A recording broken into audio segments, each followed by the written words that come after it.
Hi, my name is Grace, I'm Abby. and we are athletic training students here at the University of South Carolina. Today we're going to teach you how to use a vacuum splint.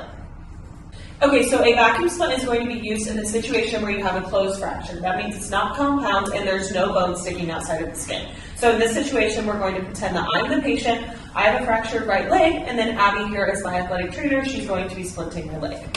So the first thing I'm going to do is select the correct size vacuum splint out of the splint bag for the patient. And so for this one, it would be the purple one. And what I'm going to do is even out all the beads so that the pressure is evenly distributed when I splint her. Also, I'm going to call over a colleague, so another athletic training student, Kaylee, and she's going to help me slide the splint under the fractured leg. So what I'm going to do is I'm going to put my hands above and below the fracture. We'll say she's fractured right here. And I'm going to lift the leg no higher than the splint. And Kaylee's going to put it under the fracture, and then we'll go from there. So 3, 2, 1, I'm going to lift you.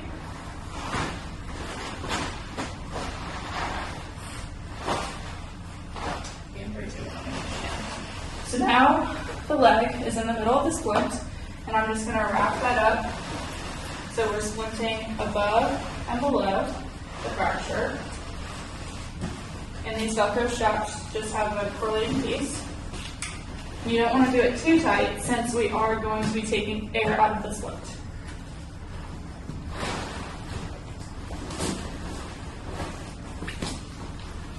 Next, what you're going to do is you're going to take the pump and the hose, and to take air out of the splint, the hose is going to go in the bottom. Then all you're going to do is put it into this piece. And make sure you hear the snap, and then all you're going to do is pull it out, and the vacuum splint will be taking, the pump will be taking air out of the vacuum splint. So what it's doing is the splint is getting more rigid and tighter around the fracture, so she cannot move it. This usually takes about 30 seconds to a minute. Once you start seeing the beads become more rigid, you can check, you still feeling, you're good, perfect. So you keep tightening it up. Is it getting tighter? Yep, good. So now it's rigid. I'm going to take this off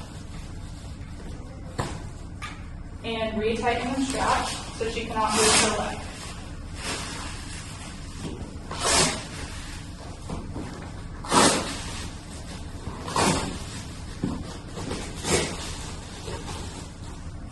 And now you have finished vacuum splinting your patient.